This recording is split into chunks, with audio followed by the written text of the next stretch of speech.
त्रिकोणमिति chapter से VVI objective प्रश्न को डिस्कस करने वाला हूं। चलिए शुरू करते हैं। पहला प्रश्न, सबसे पहले प्रश्न को समझिए। यदि tan a बराबर 3/4 तो sin a का मान होगा। बहुत ही आसान है, समझने का प्रयास कीजिए। सबसे पहले आपको समझना है tan थीटा बराबर p/b होता है। इसका मतलब यहाँ पर समझिए, जैसे tan थीटा यानी कि यहाँ पर a है लेकिन जनरली मैं थीटा पढ़ रहा हूँ, तो tan थीटा बराबर p/b होता है। तो ये p का मान है और ये b का मान है। आपको h निकालना होगा।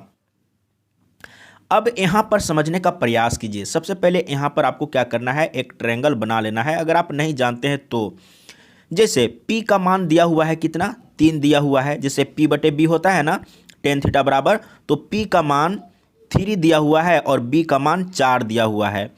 तो h का मान कितना होगा, अगर आप यहाँ पर समझिएगा, अगर कहीं पर त्रिकोणमिति में यानी कि समकोण त्रिभुज में अगर p बराबर 3 दिया हुआ है और b बराबर 4 दिया हुआ है तो h बराबर 5 ही होगा। ये आप याद कर सकते हैं। मैं एक बार फिर से रिपीट कर देता हूँ।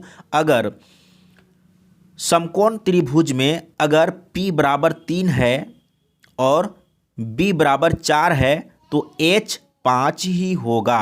क्लियर है ना। या आप अगर नहीं जानते हैं तब आपको क्या करना है, h का वैल्यू निकालना है। कैसे निकालना है समझने का प्रयास करिए। तो यहाँ पर आप क्या करेंगे, जैसे h बराबर √अंडर p का स्क्वायर यानी कि 3 का स्क्वायर, मैं यहाँ पर स्पष्ट लिख लेता हूँ, 3 का स्क्वायर, तो 3 का स्क्वायर करेंगे और प्लस में 4 का स्क्वायर यानी कि b का स्क्वायर करेंगे तो कितना हो जाएगा, देखिए 3 तिहाई 9 और 4 चौके 16, और यहाँ पर इसको जोड़ेंगे तो हो जाएगा 25 और 25 का वर्गमूल निकालेंगे तो 5। तो मैं बोला था कि 5 ही होगा।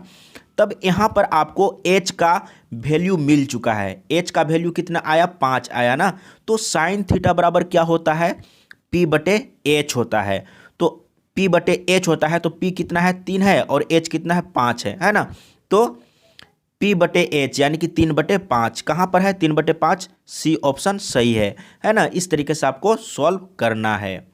क्लियर हो चुका होगा। अब चलते हैं आगे दूसरा नंबर में। दूसरा नंबर प्रश्न में देखिए क्या पूछा है, साइन a बराबर 3/4 तो कोस a का मान होगा। अब यहाँ पर समझिए, सबसे पहले आपको समझना है साइन थीटा बराबर p/h होता है, यानी कि ऊपर में p का वैल्यू और नीचे में h का वैल्यू दिया हुआ है। तब आपको b का वैल्यू निकालना होगा। b का वैल्यू कैसे निकालेंगे, देखिए समझने के लिए एक ट्रायंगल बना लीजिए p/h यानी कि p दिया हुआ है 3 और h दिया हुआ है 4, तो b कितना होगा, b अब यहाँ पर निकालना होगा। जैसे उसमें 5 होगा, मैंने बोला था कि h अगर जैसे ये और ये 3 और 4 है तो ये 5 होगा, लेकिन यहाँ पर उल्टा है। तब यहाँ पर आपको b का मान निकालना होगा। b का मान निकालने के लिए क्या करेंगे, फॉर्मूला आपको याद होगा, √अंडर h का स्क्वायर यानी कि 4 का स्क्वायर आप डायरेक्ट लिख दीजिए, 4 का स्क्वायर माइनस ये दिया हुआ है p ना, p का स्क्वायर यानी कि 3 का स्क्वायर। तो कितना हो जाएगा, 4 चौके 16 माइनस 3 तिहाई 9 और घटाएंगे तो आ जाएगा √7। तो अब इसका आप वर्गमूल नहीं निकाल पाएंगे, इसी रूप में रहेगा। तो ध्यान दीजिएगा, निकालना क्या है, कोस a का वैल्यू ना। तो कोस थीटा बराबर क्या होता है, b/h।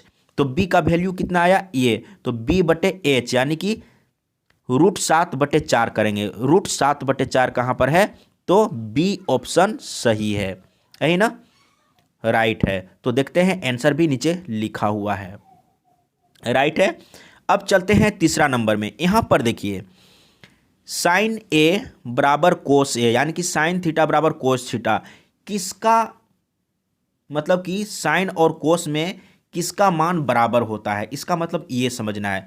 तो साइन 45 डिग्री और कोस 45 डिग्री का मान बराबर होता है। कहने का मतलब है कि a के जगह में, थीटा के जगह में आपको रखना होगा 45 डिग्री।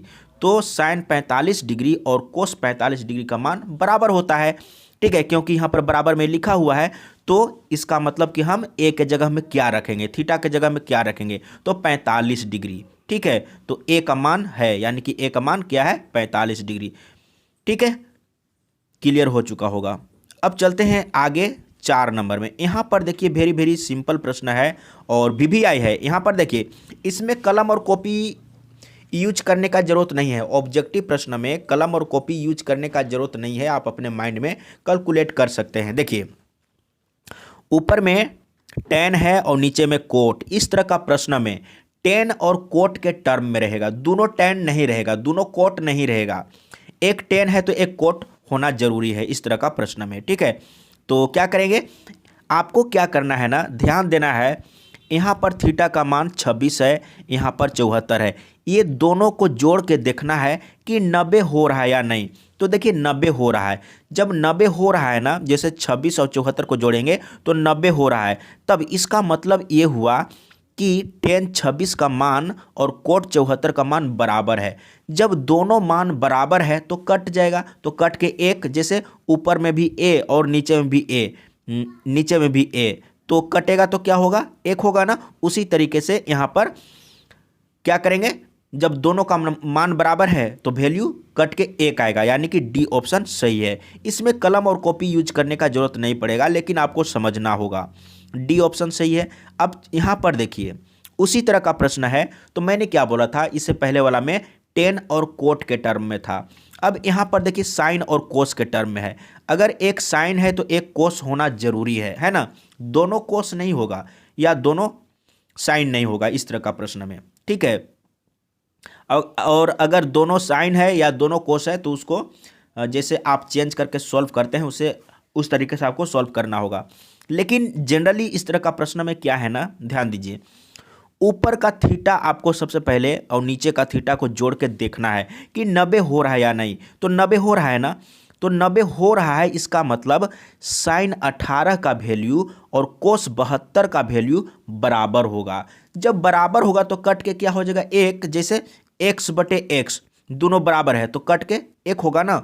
उसी तरीके से आपको समझना है कि थीटा के मान को जोड़ने से 90 हो रहा है, इसका मतलब दोनों का वैल्यू बराबर है। जब बराबर है तो कट के एक आएगा ना, कटने पर एक आता है लेकिन घटने पर 0 होता है, तो कट गया तो आएगा एक। क्लियर है ना, बी ऑप्शन सही है। आंसर भी देख सकते हैं, आंसर भी बी ऑप्शन सही है। अब यहाँ पर देखिए माइनस में आ गया। यहाँ पर क्या है, कोस और साइन के टर्म में है। अगर माइनस में भी दिया हुआ है या बटा में दिया हुआ है तो एक कोस है तो एक साइन होगा, या अगर एक टेन है तो एक कोट होगा, या एक सेक है तो एक कोसेक होगा। इस तरीके से आपको समझना होगा। तो यहाँ पर साइन और कोस है ना, तब वही बात आपको फिर ध्यान देना है। इसका थीटा और इसका थीटा को जोड़ने से अगर 90 डिग्री हो रहा है तब इसका मतलब इसका मान और इसका मान बराबर है। अगर आप कहीं पर x माइनस एक्स करेंगे तो क्या होगा, 0 होगा ना। तो उसी तरीके से समझना है कि थीटा के मान को जोड़ने से 90 डिग्री हो रहा है, इसका मतलब ये दोनों का मान बराबर होगा। तो बराबर होगा तो घट के 0, ए ऑप्शन सही है ना, राइट है। आंसर भी नीचे लिखा हुआ है, देख सकते हैं, ए ऑप्शन सही है। अब यहाँ पर देखिए इसको समझाने का जरूरत नहीं है।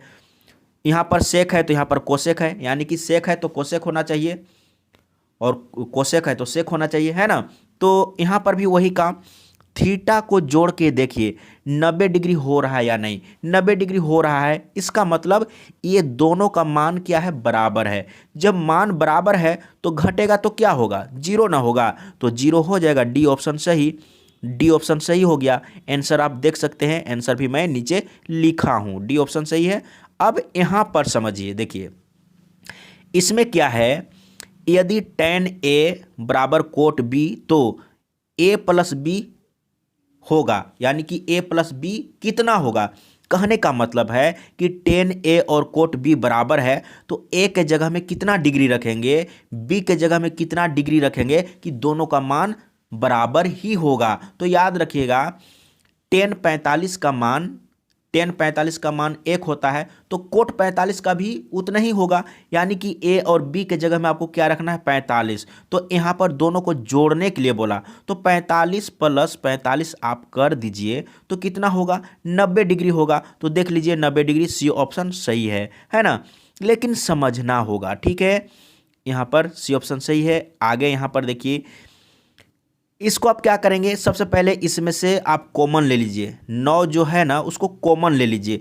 तो मैंने 9 को कॉमन ले लिया, क्या बचा, सेक स्क्वायर ए माइनस टेन स्क्वायर ए, यही है ना। अब यहाँ पर ध्यान दीजिए, इसके बराबर एक फॉर्मूला होता है, आप लोग जानते होंगे, 9 गुने इसके बराबर 1 होता है, तो 1 रख दीजिए, 9 एकम 9, यानी कि इसका आंसर 9 ही होगा। तो अगर आप समझे रहेंगे तो कलम और कॉपी लगाने की जरूरत नहीं है, आपको सिर्फ क्या करना है, 9 को कॉमन लेना है और सेक स्क्वायर ए माइनस टेन स्क्वायर ए का वैल्यू 1 होगा, ठीक है। तो इस तरीके से सॉल्व करके आपको 9 मिल जाएगा। तो ए ऑप्शन सही है। आंसर भी हम लोग देख लेते हैं, लिखा हुआ है नीचे में, ए ऑप्शन सही है। इसको तो सभी लोग जानते हैं, कमजोर से कमजोर विद्यार्थी भी जानते हैं। tan 90 माइनस ए बराबर क्या होगा, कहने का मतलब है कि tan 90 माइनस थीटा बराबर क्या होगा, कोट थीटा होगा ना, यानी कि डी ऑप्शन सही है। तो इसमें कलम और कॉपी, यानी कि किसी में भी कलम और कॉपी यूज करने का जरूरत नहीं पड़ेगा, लेकिन आपको एक बार सीखना होगा, समझना होगा। अब यहाँ पर देखिए, इसमें क्या पूछा है, कोण ए के किस मान के लिए साइन ए एवं कोस ए का मान समान होगा, यानी कि ए के जगह में क्या रखेंगे कि दोनों का मान समान होगा। तो साइन 45 का और कोस 45 का मान बराबर होता है, यानी कि ए के जगह में आपको क्या रखना होगा, 45 रखना होगा। तो 45 इसका राइट आंसर हो जाएगा, बी ऑप्शन राइट है ना। तो यहाँ पर देख सकते हैं बी ऑप्शन सही है। और 12 नंबर में यहाँ पर समझिए, कोण ए के किस मान के लिए कोसेक ए एवं सेक ए का मान समान होता है। तो देखिए, ये तो साइन का ही उल्टा है ना, और ये कोस का उल्टा है। तो साइन 45 का मान और कोस 45 का मान बराबर होता है, तो कोसेक 45 और सेक 45 का भी मान बराबर ही होगा। तो इसका भी आंसर क्या होगा, एक जगह में आपको 45 रखना होगा, तो दोनों का मान बराबर ही मिलेगा, ठीक है। लेकिन समझना होगा, समझने का प्रयास करिए। और यहाँ पर देखिए, लास्ट नंबर है, इसको समझने का प्रयास करिएगा। देखिए यहाँ पर क्या दिया हुआ है, जैसे यहाँ पर कोस 2 कोस ए बराबर √3 है ना। तो आपको क्या करना है, 2 को हटाइए, उधर ले जाइए, तो क्या हो जाएगा, बराबर में √3/2 हो जाएगा। यानी कि कोस में किसका मान √3/2 होता है, याद रखिएगा।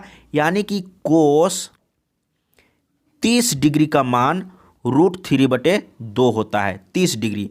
तो क्या हो जाएगा, सी ऑप्शन सही हो जाएगा, राइट है ना। बिल्कुल क्लियर है, अगर कहीं पर डाउट है तो ज़रूर बताइएगा। और यहाँ पर देखिए लास्ट नंबर 14 नंबर, और ये लास्ट है, शायद लास्ट है। यहाँ पर देखिए 14 नंबर में साइन 30 डिग्री का मान क्या होता है, साइन 30 डिग्री का मान है, कौन सा है इसमें से, साइन 30 डिग्री का मान होता है, साइन 30 डिग्री का मान 1/2 होता है, याद रखिएगा। साइन 30 डिग्री का मान 1/2 होता है, लेकिन कोस 30 डिग्री का मान कितना होता है, √3/2 होता है, याद रखिएगा। तो साइन 30 डिग्री का मान कितना होगा, तो 1/2, बी ऑप्शन सही है। बिल्कुल क्लियर हो चुका होगा, और इतना ही प्रश्न था। अगर कहीं पर भी डाउट हो तो ज़रूर बताइएगा, और इसी तरीके से पढ़ते रहिए, मेहनत करते रहिए।